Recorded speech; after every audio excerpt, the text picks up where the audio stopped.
Oi pessoal, tudo bem? Eu sou a Gabi, esse aqui é o Pilha de Livros e no vídeo de hoje eu vou fazer uma das coisas que eu mais gosto de fazer aqui no canal, que é compartilhar as leituras que eu fiz no mês anterior. Então, se você já gosta desse tipo de vídeo, deixa seu like.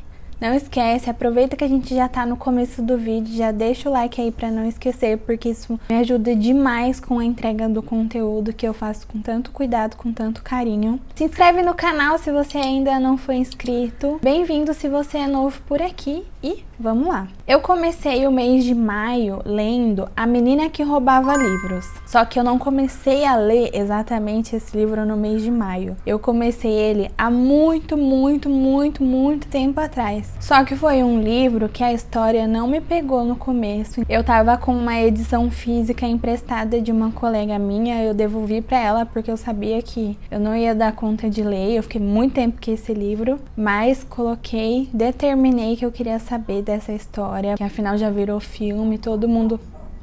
Mione!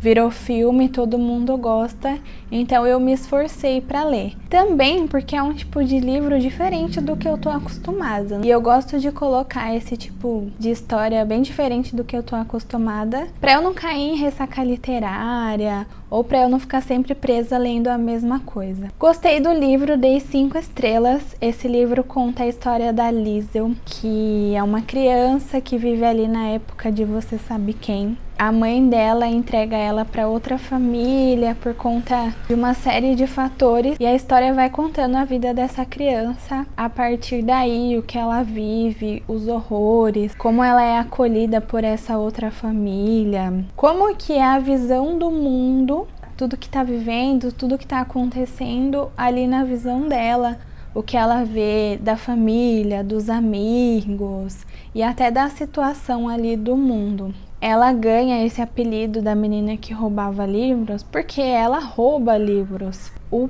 pai dela, né, que é o homem ali da família que ela é entregue, ensina ela a ler. Só que naquela época tinha livros que podiam ser lidos, tinha um livro que não podiam ser lidos. E ela começa a roubar um livro aqui, roubar um livro ali. Por isso que ela ganha esse apelido de a menina que roubava livros. Uma coisa muito interessante nessa história é que ela é contada pela visão da morte. Sim, a nossa narradora é a morte e ela vai narrando todo o horror que aconteceu ali naquela época, um tanto de morte, de violência, como as pessoas acreditavam cegamente no que era falado para elas, coisas não muito diferentes do que acontecem hoje em dia. Mas eu fiquei muito feliz que eu me esforcei para terminar esse livro, porque no final das contas eu acabei me emocionando, eu dei 5 estrelas, gostei muito da leitura. Depois eu li Amores Verdadeiros, da Taylor Jenkins Reid. E apesar de todo o hype em cima da autora, eu nunca tinha lido nada dela. E talvez se não tivesse sido essa leitura coletiva, eu ainda não teria lido. Mas foi bom, porque eu gostei muito da história. O livro, logo no começo, apresenta ali a nossa personagem principal, que é a Emma Blair, que tá num jantar ali com a família e com o noivo, quando ela recebe uma ligação do marido, mesmo que você ouviu. Não é spoiler, nada disso. Eu também fiquei mega surpresa, porque como eu não li sinopse nem nada, né, isso já aconteceu na primeira página e eu fiquei... Como assim, gente? Ela tá com o noivo e o marido liga. O que aconteceu? Há uns 3 anos atrás, o marido dela, o Jesse, foi para um lugar X, que eu já não lembro onde é, e o avião dele caiu. Encontraram o corpo do piloto, não encontraram o dele, mas ele foi dado como morto. E 3 anos depois ele reaparece querendo ela de volta. Só que ela está noiva do Sam, que é um cara que ela conheceu lá na juventude dela, que ficou afim dela, mas a vida levou eles para outro caminho. O Jesse ela também conhece na escola e eles acabam se envolvendo. Então a história volta lá para quando ela era adolescente, Conta toda a relação familiar dela com a mãe, com o pai, que eles têm uma livraria, e o quanto ela quer sair dali, quer viver em outro lugar, quer conhecer outras coisas. E é o Jesse meio que proporciona isso pra ela. Ela vai trabalhar como repórter, como colunista. Eu sei que eles viajam bastante, conhecem o mundo, eles não voltam lá pra cidadezinha que eles queriam tanto sair, até que acontece esse acidente e ela é obrigada a rever tudo que ela viveu e voltar pra casa dos pais. O que é o ponto alto dessa história? Quando o Jesse volta, ela precisa escolher entre ele e o Sam. Porque ela não deixou de amar o Jesse, mas ela também ama muito o Sam, mas a vida acabou separando eles. Eu li essa história, eu só não li mais rápido porque tinha cronograma de leitura, mas eu gostei muito, né, do jeito que a autora escreve. O hype em cima dela não é à toa, é uma história muito bem construída. Gostei como a história se encerrou e dei 5 estrelas. Tô pensando em favoritar, porque eu gostei demais dessa história. Eu não sei se eu vou favoritar, mas, nossa, adorei. Depois eu li o livro que veio na caixa de maio do Intrínsecos, que é A Influencer. Ele é rosinha, vou colocar aqui, mas ele tá lá atrás, eu não vou pegar não, tá guardadinho. Esse livro... eu já vou adiantar que eu não gostei muito da história, dei 3 estrelas, porque ele tinha tudo pra dar certo e deu errado. Ele conta a história da Amy Jackson. Exatamente, acabei de olhar aqui o nome. Ela planeja a entrada dela nas redes sociais. Uma coisa que a gente acha que é orgânica, me lembrou até a história da Boca Rosa que saiu semana passada, né? Dela toda organizadinha com os stories do Instagram. Esse livro me lembrou essa história, apesar de eu ter lido antes, mas eu linkei uma coisa com a outra. Ela quer ser famosa na internet, então ela contrata uma agente que organiza a vida dela todinha e o perfil dela acaba virando Mama Sem Filtro. Ela tem 2 filhos pequenos, um chama Bear e a outra eu não lembro o nome, mas ela vai compartilhando ali o dia a dia da família dela. Ela tem um marido que é escritor e aquele escritor que teve um sucesso só, que acaba ficando meio frustrado, então o dinheiro da casa vem ali através da produção de conteúdo dela. Como eu disse, todo mundo acha que é orgânico, só que é tudo muito bem planejado. Cada post que ela postou agora foi pensado há 2, 3 semanas atrás, as fotos foram pousadas, editadas. As pessoas acham que aquilo é natural, mas a gente sabe que não é, na maioria das vezes, porque é um trabalho de alguém isso. Então, eu não sei vocês, mas eu penso no meu trabalho como alguma coisa que tem que ser muito bem feita. Então, quem trabalha com essa história de internet, de criação de conteúdo, de compartilhar as coisas, eu acredito que também não pode ser assim, jogado de qualquer forma. Mas o que acontece? Nós temos 3 pontos de vista nessa história. Amy, do marido dela e de uma terceira pessoa que é a pessoa, tipo, que a gente fala que é o hater, né? Que tá atrás desse perfil, que é fazer algum mal pra ela, pra família dela. E essa história, eu entendi que essa história é um thriller. Se é, se não é, não sei, mas eu acho que é. Por que eu fiquei meio confusa com essa história? A história começou muito bem, ela contando da vida dela, da família, das crianças, como ela faz a produção de conteúdo. Aí esse terceiro elemento contando a visão dele, né? Por que ele virou hater dessa conta, dessa mulher. A gente entende a história toda. E a história faz sentido. Só que o plot final é tão bobo, tão...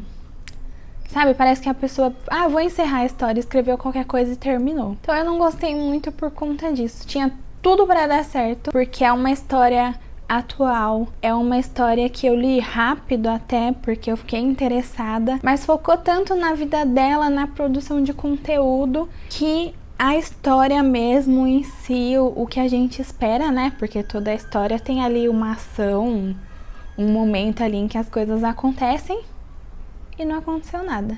Então eu dei 3 estrelas. Fiquei bem chateada, porque geralmente os livros que vêm na caixa do Intrínseco são muito bons, eu gosto bastante. Um ou outro que não me chama muita atenção, e esse foi um deles. Depois eu terminei de ouvir o audiobook de Morte no Nilo, da Agatha Christie. Eu dei 3,5 estrelas para a história do Hercule Poirot. E eu fiquei pensando que é bom eu deixar as histórias da Agatha Christie de lado um pouco, porque acaba ficando meio previsível, né?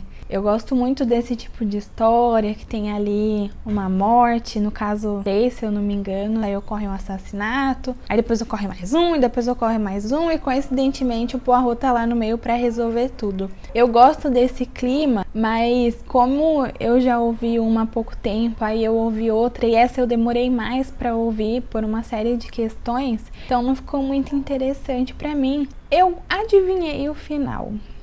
Não assim 100%, né, mas o caminho levava pra um fim e eu meio que adivinhei.